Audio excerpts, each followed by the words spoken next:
안녕하세요. 저는 40대 초반 여자입니다.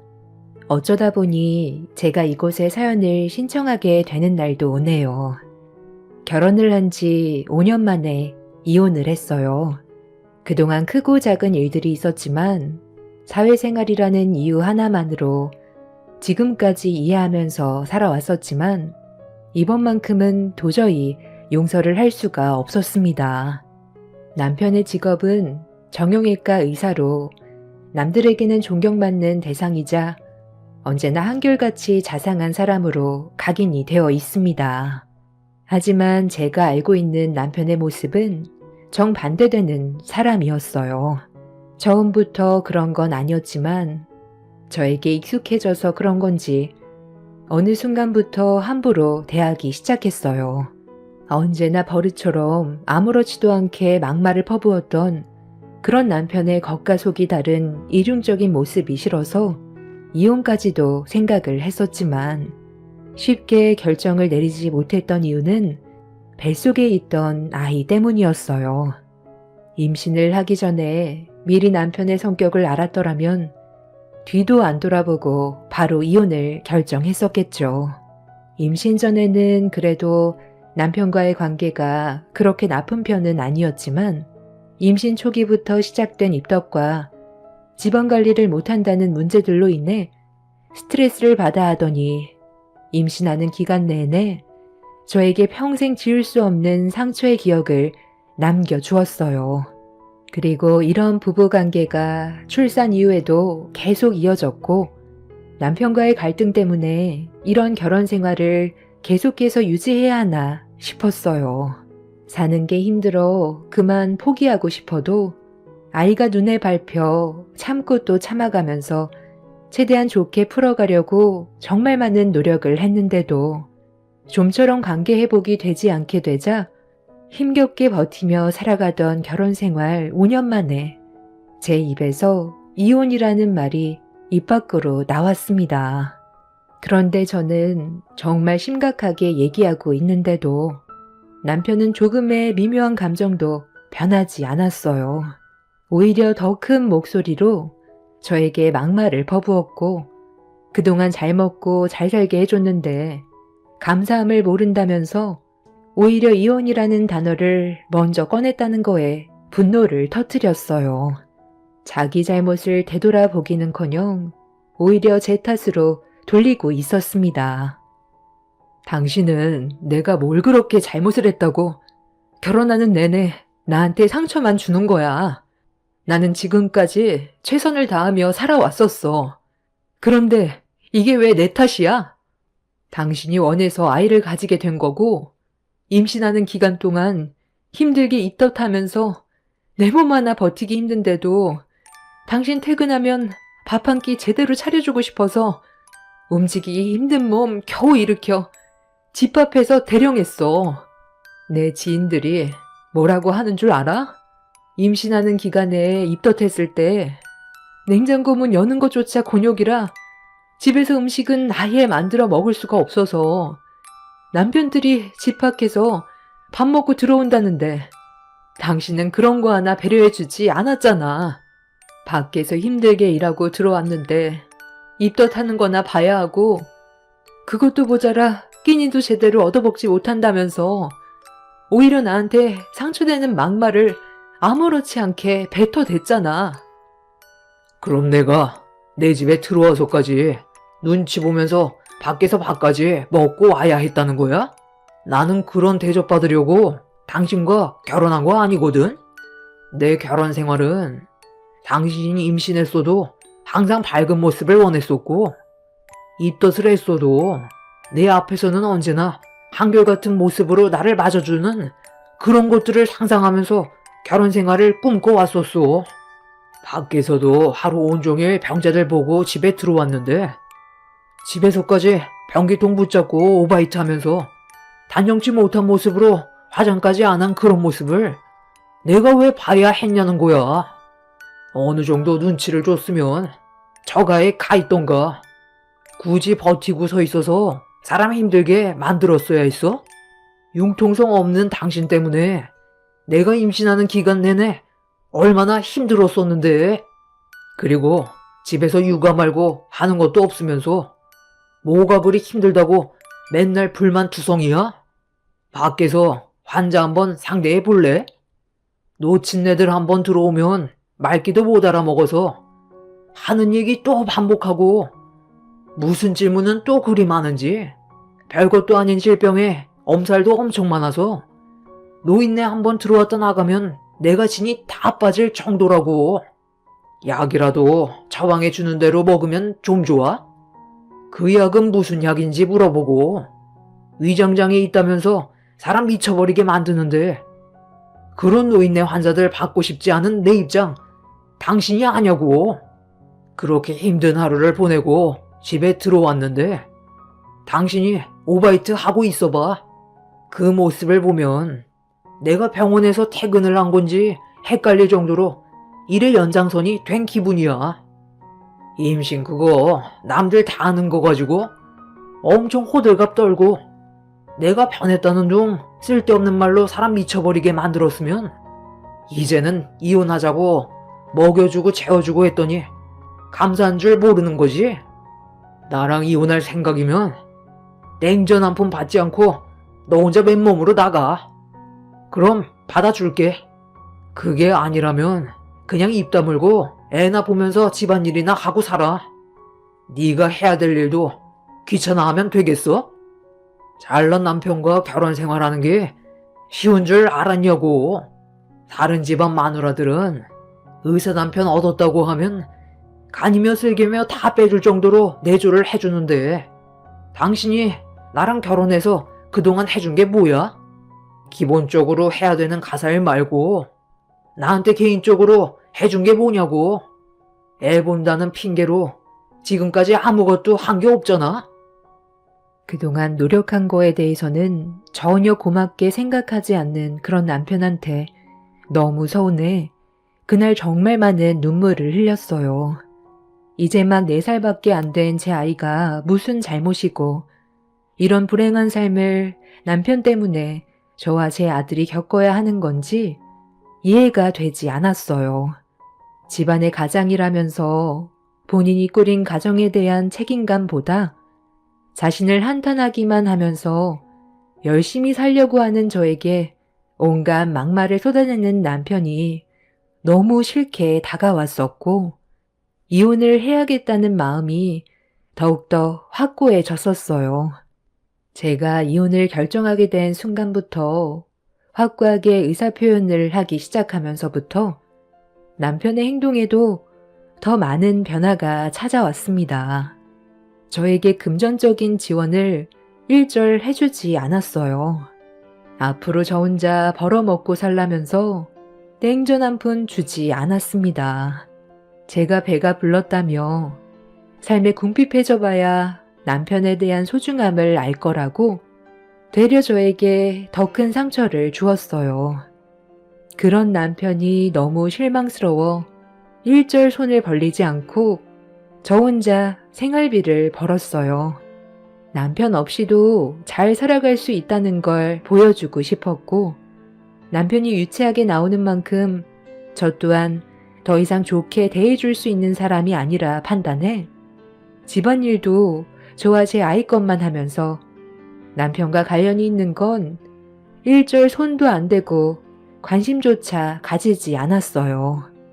이런 생활이 지속이 되기 시작하면서 오히려 남편이 불편함을 느끼기 시작했는지 퇴근하자마자 집에 들어와서는 서류 봉투를 저에게 집어 던지더니 저와 이혼을 결정했다면서 자기 집에서 나가라고 소리를 질렀어요.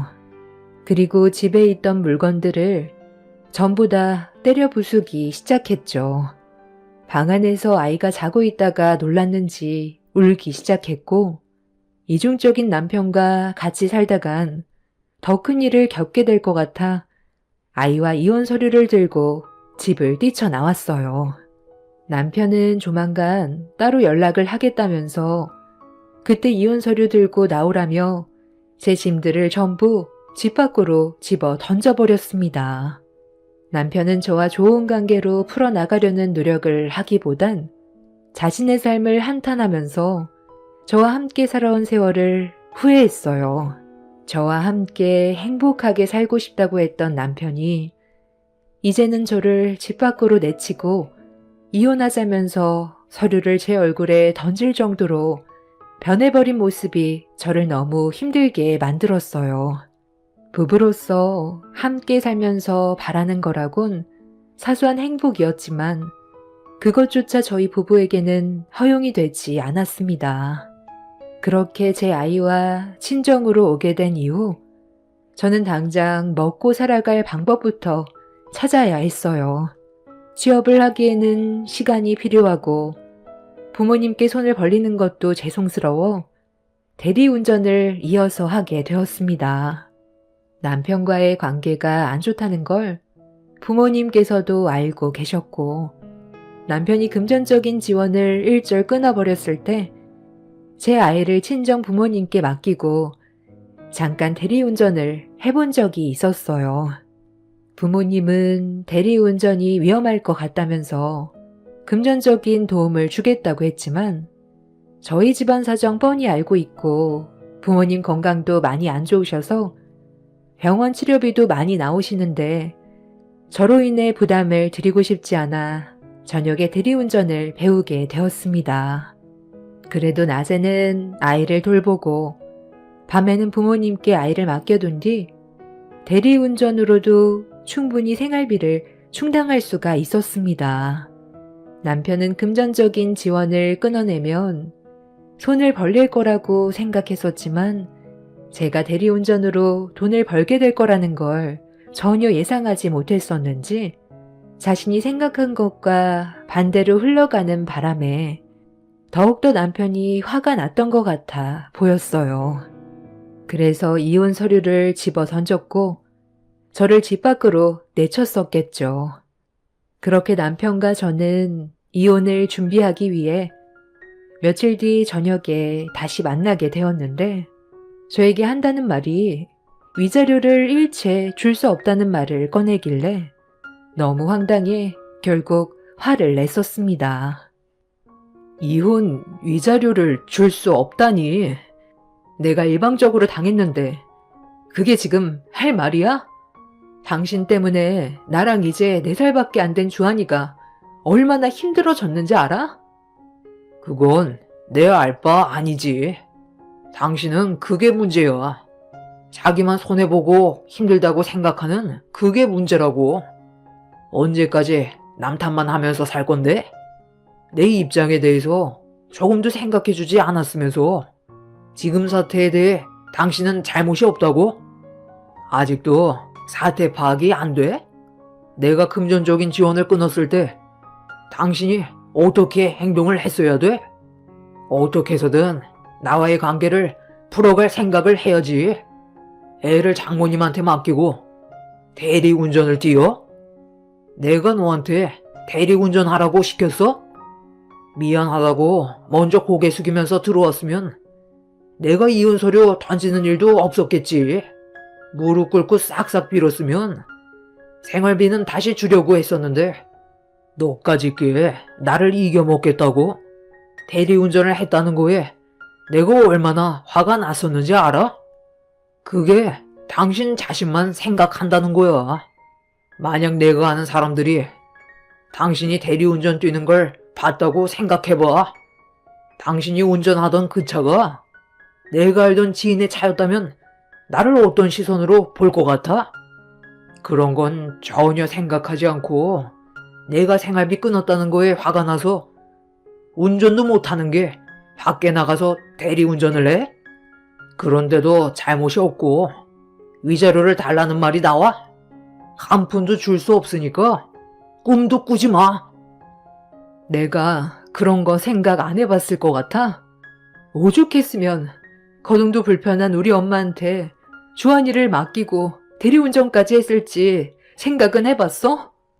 당신한테 아이를 봐서라도 생활비만큼은 달라고 했는데 끝까지 내 말 무시하고 한 푼도 주지 않았잖아. 나를 위해서가 아니라 당신 아이를 위해서 달라고 부탁까지 했는데도 내 말 무시하기만 했으면서 왜 모든 걸 내 탓으로만 돌리는 건데 처음엔 나도 너무 상처를 받아서 홧김에 당신과 관련된 일들 일절 도와주지 않다가 그래도 밖에서 일하는데 사람들에게 안 좋은 이미지로 보이는 거 내 얼굴에 침 뱉기나 다름없어서 셔츠도 다려주고 당신이 원하는 패턴대로 묵묵히 해줬는데 결국 돌아오는 건 이런 거였고 당신은 조금의 노력조차 하지 않았잖아.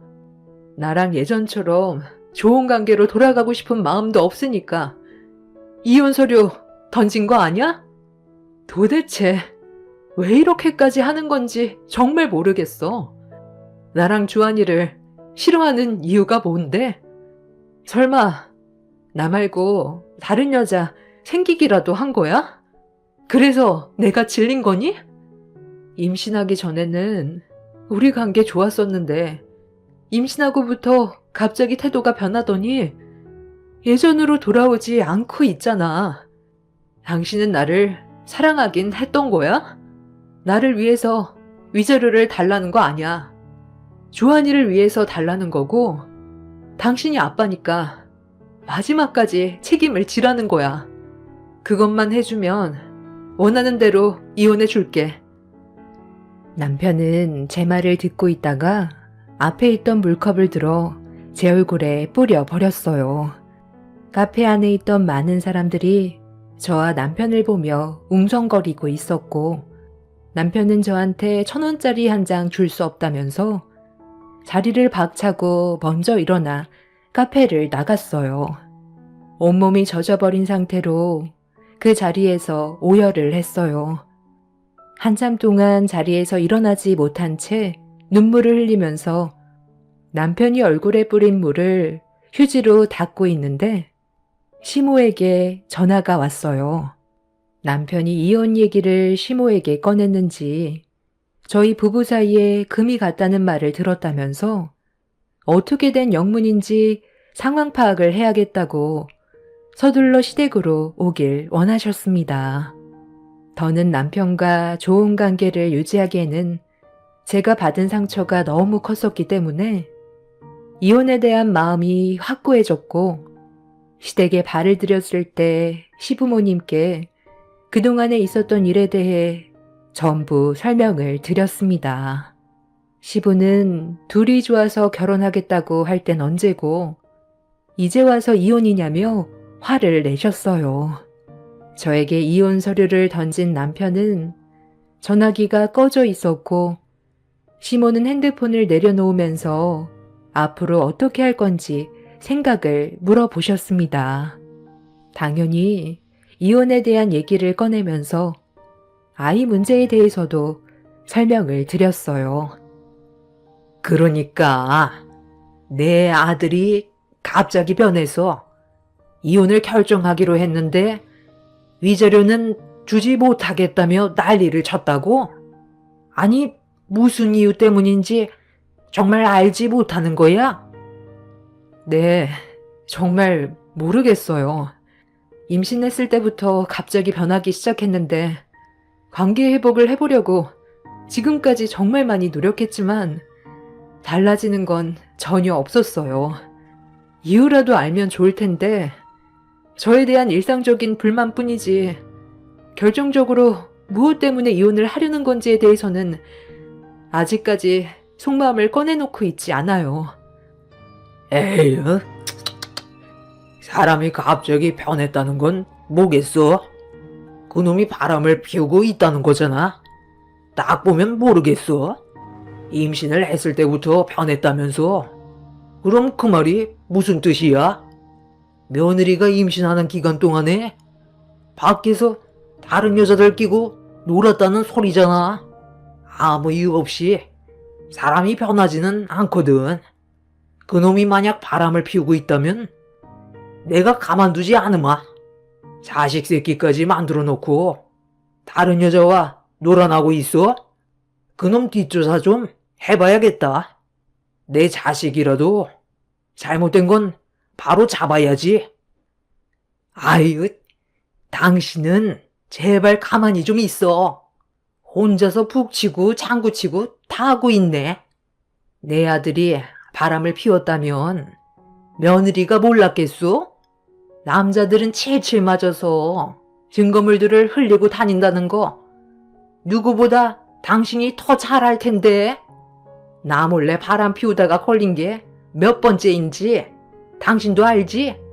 내 아들이 정신 나갔다고 똑같은 길을 걷고 있겠어? 그동안 내 눈에 피눈물 흘린 게 몇 번인데 그래도 데리고 사는 건 어차피 이 나이에 이혼해봤자 꼴사납고 내 아들 체면 생각해서 여태까지 참고 있었던 거야. 당신 바람 피우는 거 내 눈에 직접 띄기만 해봐. 그땐 정말 가만두지 않을 거야. 일단 며느리 너는 좀 더 기다려 보거라. 내 아들이 왜 이혼을 재촉하는지 내가 좀 더 알아보도록 하마.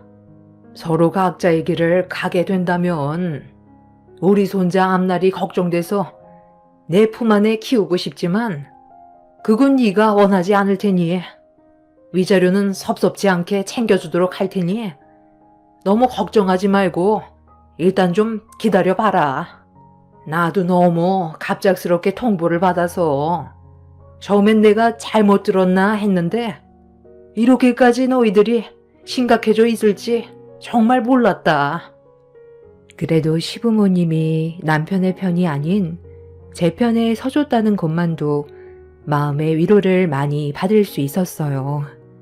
시부모님은 남편의 행동에 대해 이해를 하지 못하고 있었습니다. 시모는 당장의 생활비가 없다는 걸 아시곤 저에게 돈 봉투를 챙겨 제 가방에 넣어 주셨어요. 보통이라면 괜찮다며 받지 않았겠지만 이번에는 상황이 너무 안 좋았었기 때문에 시모가 주는 돈을 거절할 수가 없었습니다. 제 아이를 위해서라도 한 푼이라도 받아야만 했어요. 그렇게 시댁에서 한참 동안 시부모와 대화를 끝낸 뒤 다시 친정으로 돌아왔고 한 푼이라도 더 벌기 위해 대리운전은 멈추지 않고 계속했어요. 남편과 이혼을 하게 된다 해도 소송으로 가게 되면 길어질 수 있기 때문에 혹시 모를 일을 대비해 돈을 악착같이 모아두어야만 했습니다.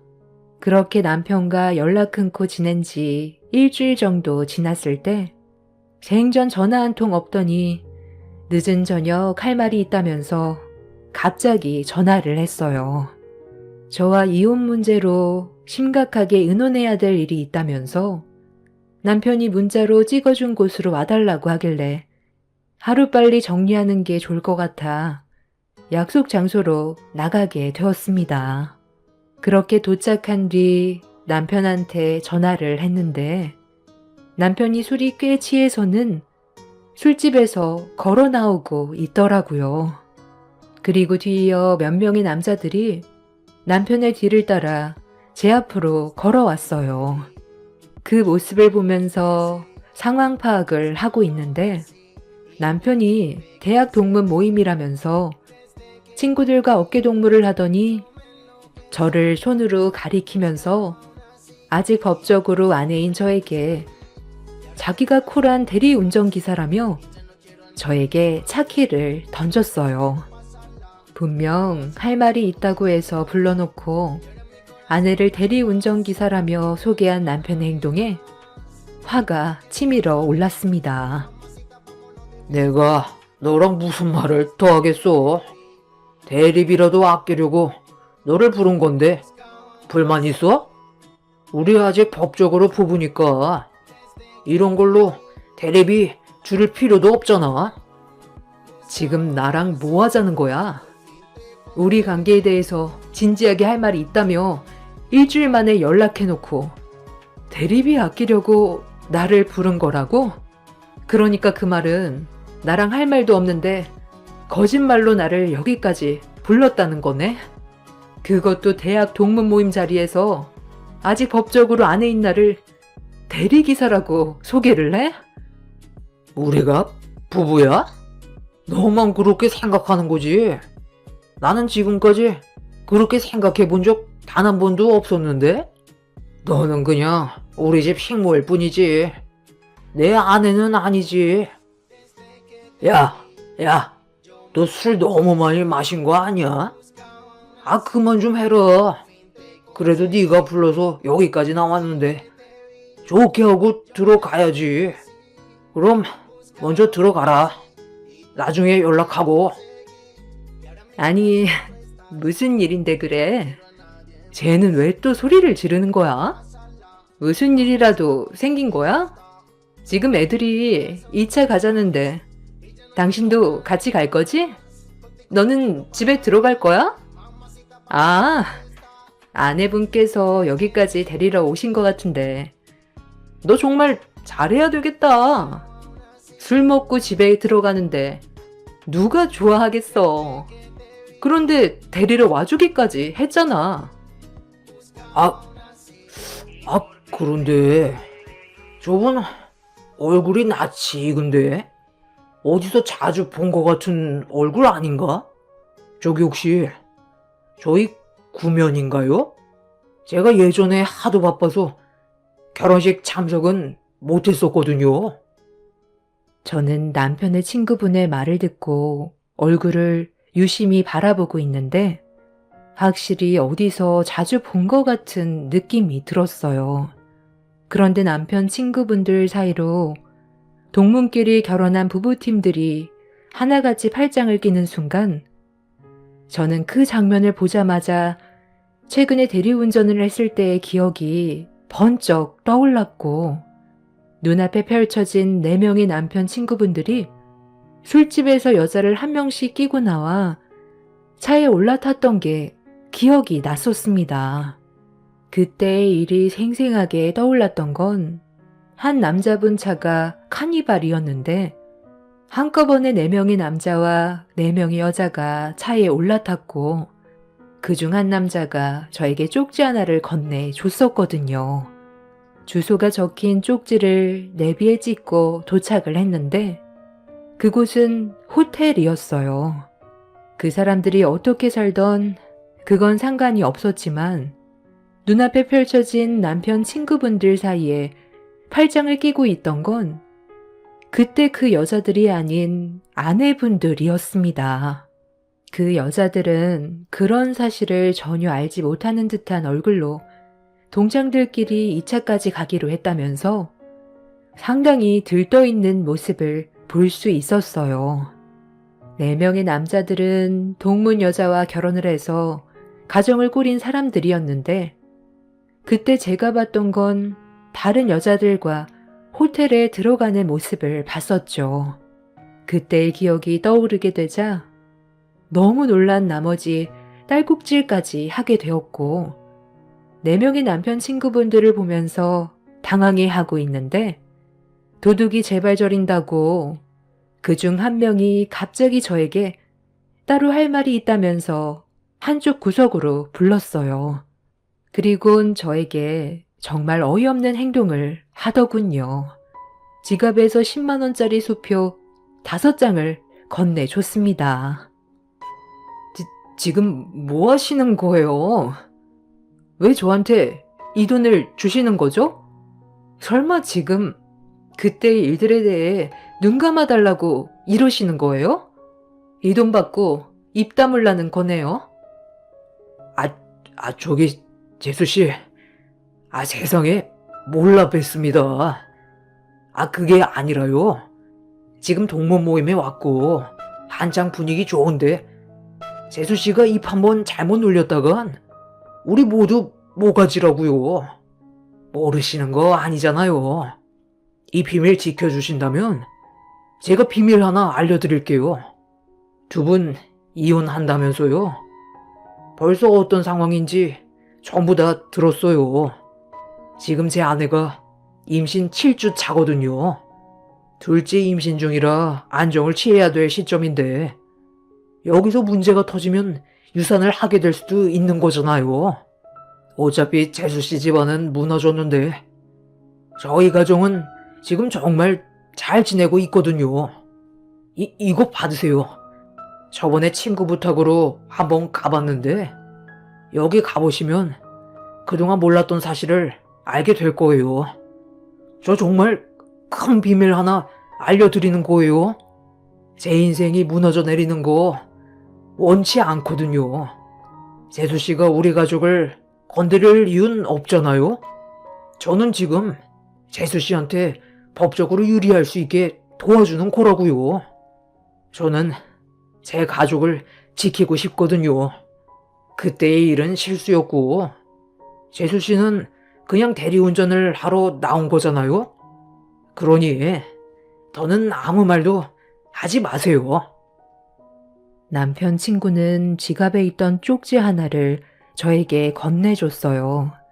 그리고 남편 친구분들은 제가 그때의 일을 발설할까봐 거의 엎드리다시피 굽신거리며 아내분들의 눈치를 보면서 사정을 했어요.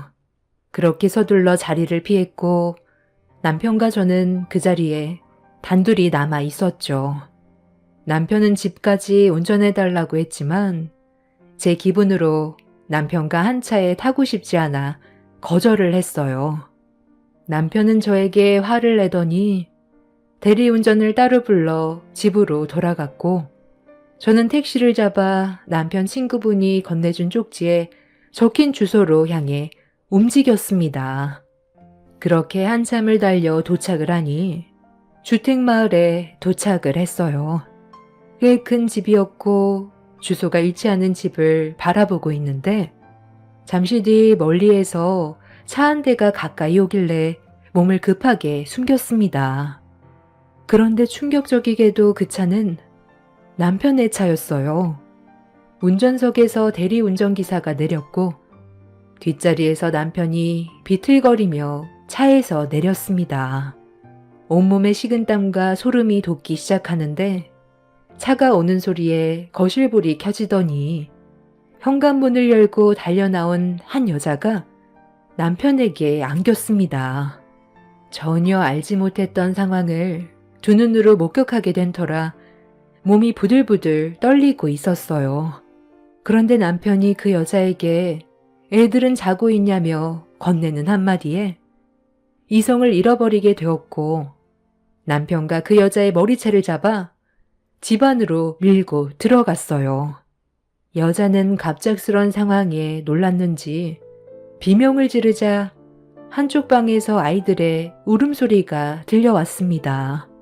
소리가 나는 방향으로 걸어가 방문을 열고 확인을 해보니 두 아이가 엄마를 찾으며 눈물을 흘리고 있었습니다. 충격적이게도 밖으로 나온 아이들은 얼굴이 똑같이 생긴 쌍둥이였고 남편은 갑자기 들이닥친 저 때문에 애들이 잠에서 깼다며 저에게 뺨을 퍼부었어요. 딱 봐도 그 아이들은 제 아들과 나이가 같거나 1살 정도 어린 애들이었습니다. 저를 무섭게 노려보던 여자는 누구냐면서 주거 침입죄로 당장 경찰에 신고하겠다며 소리를 질렀고 저에게 손찌검을 한 남편은 경찰 신고는 안 된다면서 말리는 사이 저는 시부에게 전화를 걸어 현재의 상황을 알리며 집 주소를 불렀어요. 그리고 제가 경찰에 직접 신고를 하게 되었죠. 결국 남편이 바람을 피워서 아이까지 낳게 됐다는 사실을 알게 된 시부모는 눈앞에 펼쳐진 광경을 보고 경악을 했고 남편은 아무 말도 하지 못하고 그 자리에서 서 있었습니다. 모든 상황을 알게 된 이후 왜 저에게 함부로 대했는지 이해가 되더라고요. 저와 만나면서도 다른 여자를 이미 만나고 있었고 그 여자가 임신까지 했는데 쌍둥이를 낳게 되었던 거죠.